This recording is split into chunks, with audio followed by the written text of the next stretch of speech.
বয়স্ক মহিলা, ওনার বয়স 69। ওনার স্বামীর নাম হচ্ছে অনিল কুমার ভৌমিক, বাড়ি চন্দ্রপুর। উনি 5 তারিখ উনি বাড়ির মধ্যেই ছিলেন বেলা 11:30 নাগাদ।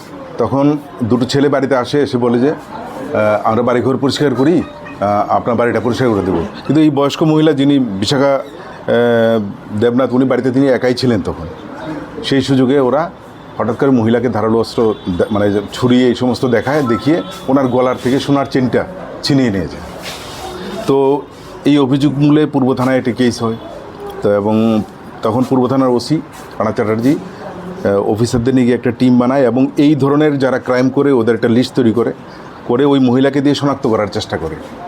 তো মহিলা যে ধরনের বিবরণ দেওয়া হয় সেই অনুযায়ী মোটামুটি আইডেন্টিফাই করা যায় যে এটা কে হতে পারে। তার মধ্যে গতকালকে বিশ্বজিৎ তাঁতি নামে, যার এলআইস নাম হচ্ছে গুনু, তার বাড়ি হচ্ছে লক্ষ্মীলুঙ্গা, আন্ডার এয়ারপোর্ট পিএস, তাকে আইডেন্টিফাই করা হয় এবং তাকে অ্যারেস্ট করা হয়।